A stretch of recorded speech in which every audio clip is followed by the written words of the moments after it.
In a land of mighty rivers, lazy bayous, woodlands, wetlands, and underwater gardens, the bounty of nature comes alive in America's Delta. They are quite fashionable. They're very tasty, and often cute. Sometimes they're spectacular, always strangely appealing, and potentially dangerous. Many of them live in Louisiana, but by the middle of the last century, their days were numbered until science, enforcement, and commerce joined forces to save the alligator, king of the bayou. This program was made possible by the Louisiana Department of Wildlife and Fisheries, keeping our wildlife resources healthy for future generations. Wildlife matters. And by the Foundation for Excellence in Louisiana Public Broadcasting. And by viewers like you. It's very hard for someone to understand how majestic and how beautiful the alligator is as a creature, unless you've actually gone into the bayou and you've seen that big alligator swimming down the canal. It's impressive. You feel awestruck that something so big and something so prehistoric still exists today in our world of cell phones and iPads and computers. Their ancestors walked the earth in the age of dinosaurs. They've journeyed 200 million years through time, using only instinct, brawn, and a brain the size of a large bean. Adult males can grow to about 13 feet in length and weigh over 500 pounds. They range from North Carolina to Texas, with many of the world's alligators living in Louisiana. Here, the myth of the gator as a mysterious, menacing beast was spread by 17th and 18th century explorers. In the 21st century, reality TV shows take on that role. Popular media has intensified the public's fascination with this awesome animal, fueling interest in swamp tours and hunting excursions, with some hunts costing thousands of dollars. The alligator has a long history as an American icon, based in part on its reputation as a predator whose prey occasionally includes people. But no region of the country, no ethnic group, has adopted the alligator as a cultural icon the way the Cajuns of Louisiana have. It's part of South Louisiana as much as anything. We've adopted the alligator as a species that reflects our culture. The Cajuns of coming into coastal Louisiana and living off the land and the natural resources. The centuries-old tradition of Cajuns trapping, hunting, and fishing remains strong, even in an urbanized, modern society. It's more than something I just enjoy. Hunting and fishing really is a part of my life, as it is with with so many people in the Deep South. Fishing, duck hunting, deer hunting, alligatoring, and just another thing we did, and it was another time of the season, and it was always a happy time. I guess I'm known mostly for the alligator part of what I do for a living. We catch alligators every year. Well, it's something people ain't used to. The culture and the people and even the alligators. You'd be surprised how many people tell me, man, we never seen alligators before. We had no idea that's how y'all caught them or what they look like. Not all of the thousands of families involved in the alligator trade claim a French-Acadian heritage, but the Cajun culture is closely tied to the industry. And it is an industry, pumping tens of millions of dollars into the state's rural economy. Native American and colonial settlers hunted alligators for food, but commercial use of reptiles didn't take hold until the end of the 19th century. Improved quality of finished leather goods created consumer demand, and the hunt for alligator hides was on, in earnest. One estimate placed the number of alligators harvested in Louisiana between 1880 and 1933 at 3 million. From the late 1940s to the late 1950s, Louisiana's alligator population declined substantially. It got to where you couldn't find none to eat, you couldn't find none for nothing. They were hunted out. Part of the problem was bad PR and a craving for muskrat. For the fur trappers of the coastal marshes and the landowners they leased hunting rights from, the muskrat meant income. They saw the alligator as a threat to their livelihoods, and despite the muskrat's ability to breed faster than the gators could eat, the alligator was officially labeled an outlaw. Harvest was unregulated through the 1900s until the early 1960s, when we realized that numbers of alligators had dwindled significantly throughout the coastal Louisiana and throughout wetland habitats throughout the state. Finally, in 1960, the state moved to restrict the killing of the reptiles in coastal parishes. By then, breeding populations had dropped to low numbers in many of the state's swamps and marshes. New laws limited the killing of alligators and gave the Louisiana Wildlife Commission authority to establish seasons and better manage the animals. But it soon became apparent that even limited hunting would not reverse their decline. Stronger action would be needed.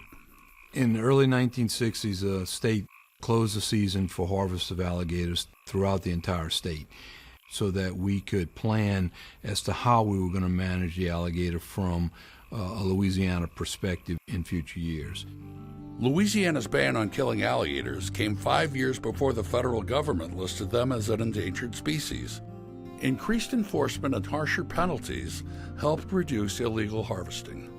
And as time went on, the numbers built back up again, and then we were able to initiate the wild season starting again in 1972. By 1981, it went, and then it went statewide after going coastwide. During the decade of the hunting ban and in the following years, biologists at the Rockefeller Wildlife Refuge conducted groundbreaking research on every aspect of alligator life. This work would lead to the creation of a model for alligator management programs used worldwide. Guys like Ted Joannan and Larry McNeese ran the alligator program. They developed the program. They had a vision to get it where it is today. They did telemetry studies to see what sort of habitat and how large a piece of habitat individual alligators need, both males and females as well as immatures. They did food habits and growth studies, and then additionally they developed the culture techniques. They started with the egg ranching and realized that alligator eggs have a very, very high mortality if they're left out in the marsh. We're estimating that mortality in the range of 80 to 90% or plus from the time the egg is laid to the time that animal reaches a 4-foot size. In the wild, the vast majority of them succumb to some force, whether it's flooding of the nest by a hurricane or tropical storm, tidal surge, whether it's cannibalism by other alligators, predation on the nest by raccoons or other species. They undergo tremendous natural mortalities. And they realized you could actually grow these alligators in captivity. If you got the eggs protected, you could hatch them nicely, grow them out like a cash crop, just like chickens or pigs or anything else. This led into the alligator farming program, and that eventually grew out of the early research that was done here at Rockefeller. In alligator farming, captive bred gators, called the broodstock, produce eggs that are incubated, hatched, and raised in a controlled environment. In alligator ranching, the eggs are collected from the wild. They bring those alligator eggs into captivity, they incubate them, raise them to a marketable size, and then they have to release 12% of what they raise back to the wild to be able to maintain our wild alligator population. So if you're going to take the eggs out, you have to provide back recruitment to the population so that you maintain the adult segment of the population. It all begins with the egg. In the spring, male gators attract females and ward off rivals with loud, low-pitched bellows, made without the aid of vocal cords. After mating, the females build nests up to 10 feet across where they'll deposit between 3 and 4 dozen eggs. The sustainability of the wild population depends on having an accurate projection of each year's nest production. The number of nests is a good indicator of egg production. Our nesting survey is done coast-wide every year, generally in late June, early July. And the staff biologist will actually fly what we call transects. It's north-south lines that are spaced throughout the marsh. We assess alligator populations and then determine an egg harvest quota for each given landowner's property. And then that foreman then has the right, through a permitting process, to go to that each person's property where he has permission to harvest a set number of alligator eggs. So we fly the marsh and spot the nest. We mark them with a GPS from the helicopter. Go back with an airboat sometime later. Okay, we got a good nest here. You got the GPS? Yeah, I got the GPS marked. Mark, I'm going to need to... you watch for that mama now. I will. Keep track of the count for me so I don't have to recount them. All right. Again, every egg you have to place from the nest that it's laid in the exact same axis. You can't rotate the egg. If you rotate it, you'll kill it. So you got to deal with that. You got to deal with this 100-degree weather. You got to about half the time there's a fire ant nest in the nest here. A swarm of angry fire ants isn't always the biggest problem facing a gator farmer. I was squatted down at the nest, really concentrating on harvesting the eggs, and I looked up and all I could see was the tonsils of an alligator. The mouth was open like this, just right there. And of course, I just instinctively jumped backwards, which then I was very vulnerable. And she just stopped on the nest, didn't charge me beyond the nest, which would have been bad. Louisiana's sometimes harrowing business of alligator ranching was a key element in the state's plan to scale up its commercial alligator industry while ensuring the survival of the species. These two ideas seem at odds with each other, but were at the heart of Louisiana's alligator sustainable use program. In looking at the big picture in terms of how we were going to accomplish that, we knew that about 80% of the coastal wetlands were privately owned. Wildlife and fisheries biologists had figured out the science and the techniques needed to raise and harvest gators sustainably. Now, they needed to change the mindset of people whose grandparents had the alligator legally declared an outlaw. I think the main thing when you're looking to protect certain species, if you can establish kind of a constituency group that has an interest there, and in this case for the alligators, it was our coastal alligator hunters and trappers, it was our coastal landowners that had a tremendous interest in reestablishing alligator populations as we knew them back in the early 1900s. Because this alligator can generate revenue from sales of those eggs and the gators and the meat, this encourages people who own large tracts of land to participate in these programs and maintain those wetlands so they will continue to have more alligators, more nesting.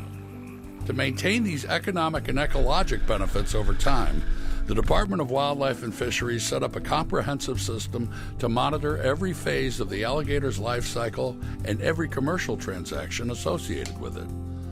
The long and detailed information trail that tracks each and every Louisiana alligator begins before they're even hatched.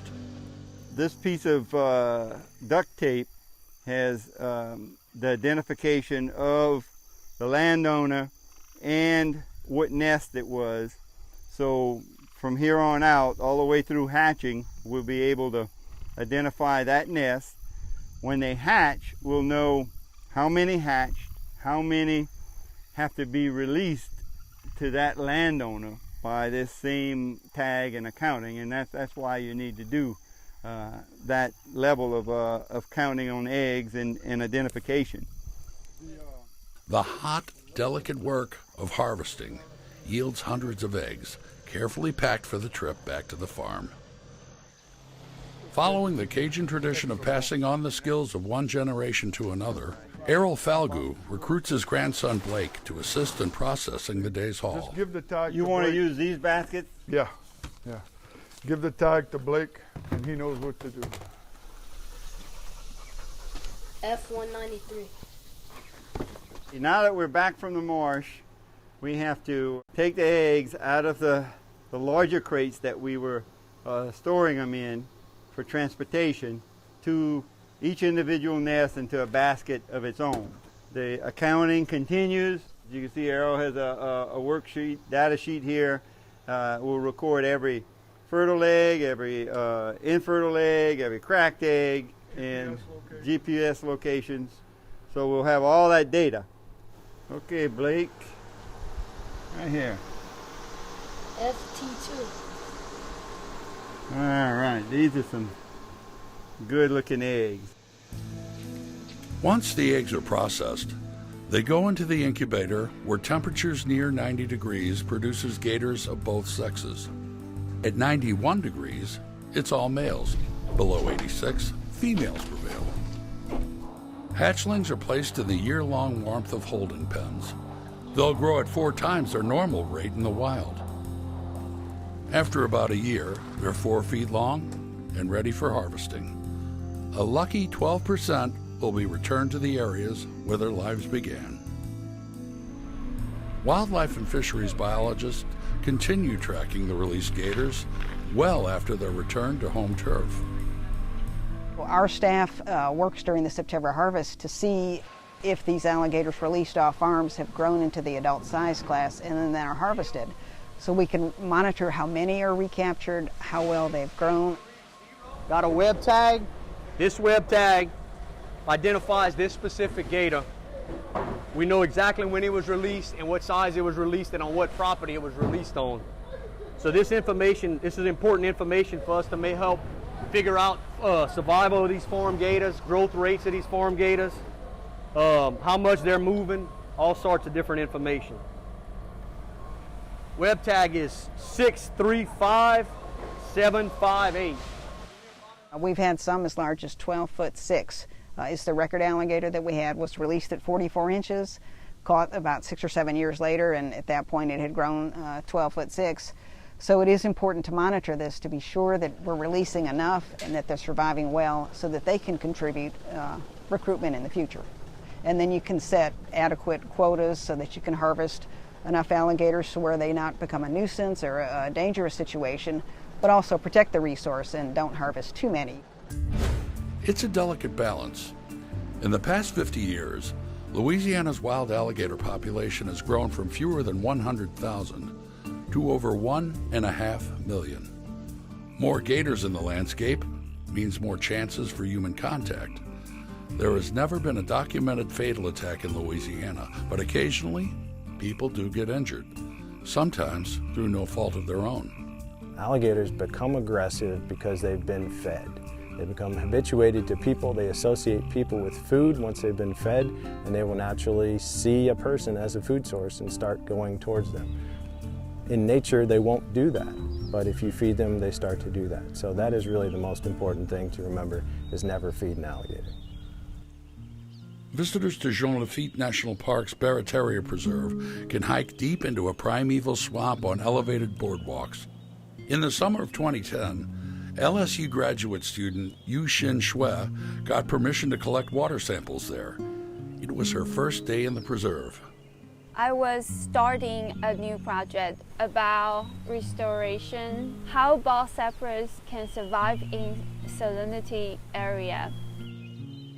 I know that there is an alligator a few hundred meters away from me, but I just pick a side that I can spot any deep water that's not too deep. But as Yu Xin was working, a gator made its way towards her, unseen. The alligator just emerged from this spot. It used the boardwalk as a tunnel. Her head emerged and grabbed my palm. The alligator broke my arm and my palm. I did have several surgeries, but very luckily I don't lose any fingers. Though attacks are rare, over the past 3 decades, the number of nuisance alligator reports has increased from the low hundreds to several thousand a year. We have about 60 or so nuisance alligator hunters that are appointed throughout the state to handle nuisance alligator complaints. One of them is Russell Bourgeois. Once you catch the alligator, If it's small, 5 feet or less, then it's just relocated maybe on a lake or something like that. But the larger ones are brought to a processing plant. The problem is the larger alligators, once they lose their fear of humans, even if you relocate them somewhere, they're going to continue to be a problem. Like most nuisance alligator hunters, Russell is also one of nearly 3,000 hunters licensed for the September wild alligator season. Alligator hunters apply to the state for a license to harvest gators on land they own or lease. The number they can harvest depends on a quota set for that particular property by wildlife and fisheries staff. Each tag is serialized, and those serial numbers are allocated to a specific landowner, and that's on your license. So there's very easy traceability to the alligator tags with respect to the landowners. Where alligators were more abundant, you could harvest more alligators. Where they were less abundant, you could harvest fewer alligators. Our annual harvest targets the adults. Some immatures can be of either sex, but generally we harvest mostly adult males. That way we protect the breeding females. The preferred method for harvesting involves using a baited hook, thus the term fishing for alligators.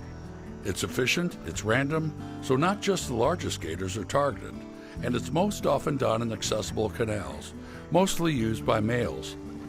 The adult females tend to stay in the interior marshes during hunting season.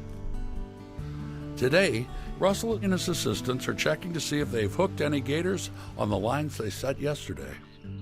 We've got about a 6 or 7 footer. The idea is going to be to get him to come to the top as quietly as we can without any fighting, so we can shoot him as quick as possible, get him loaded, and move on to the next line. Reality TV shows are good for entertainment. They're good for television, but they aren't the reality of alligator hunting. There's not as much action. There's not as much, we caught an 800-pound alligator. Okay. That should have done it. Hunters are required to tag each alligator harvested. All right. There's nobody anywhere in commercial trade that will take an alligator without one of these tags on it. You have to have that tag on there. It will stay attached until the hide finds its way to a leather goods maker. The next step in that journey is the processing plant. Virtually every part of the alligator has some commercial value, including the meat, which is a local delicacy. Hides destined for tanneries are inspected by wildlife and fisheries personnel prior to shipment. The tags are tied back to CITES, which is the Convention on International Trade of Endangered Species. And it helps to track and control animals that are either endangered, threatened, and that type of stuff. Alligators are not endangered, they're not threatened, but they're on the list because of similarity of appearance to crocodiles that are threatened or endangered. So the information we get during these inspections gives us harvest information for specific hunters, parishes, habitat types, to help us ensure that our wild harvest program is not having a detrimental impact to our wild population. There are more alligators in the state of Louisiana than there are anywhere else in the United States. In the state of Louisiana, approximately 35,000 tags are issued each year, which means a harvest of anywhere from 30 to 32,000 alligators. Christy Plott Red represents a large exotic leather tannery in Georgia. Her customers include some of the best-known brands in the world of high fashion. They want the best skins in the market for the products that they're going to make. Alligator can be used in any way that actually leather can be used. You can use alligator for upholstery, for clothing, for handbags, shoes, belts. We heavily focus on garments for our customers. So because garments require large pieces of leather and the skins must be very soft, you need big skins. And those big skins only come from one place, and that's the wild alligator harvest. About 80% of what we buy comes from the state of Louisiana. Just the first sales of alligator skins and meat, that generates about $60 to $70 million per year today into Louisiana's economy. It was a win-win story here with the American alligator. You feel good about being part of a business that you know is creating sustainability of a wild animal. The sustainability program in the state of Louisiana is the model for the world. If you want to be a conservationist, the best way to conserve the species is to buy a handbag. Since 1972, nearly 940,000 wild alligators have been harvested and over 8 million alligator eggs have been collected. About 900,000 farm alligators have been released into the wild, and over 5 million farm-raised alligators have been harvested in Louisiana. Conservative estimates have valued these resources at over $1 billion. And in Louisiana's wetlands, about 1.5 million alligators are thriving. This resilient reptile, almost vanquished, has returned to reign as king of the Bayou.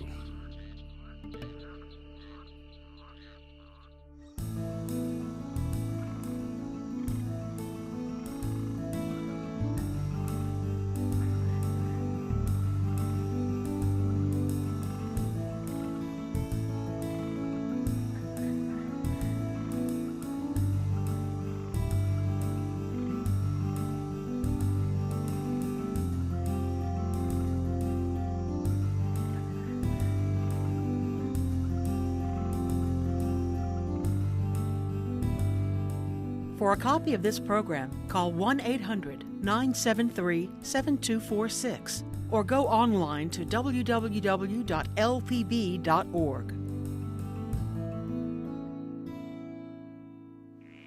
This program was made possible by the Louisiana Department of Wildlife and Fisheries, keeping our wildlife resources healthy for future generations. Wildlife matters. And by the Foundation for Excellence in Louisiana Public Broadcasting, and by viewers like you.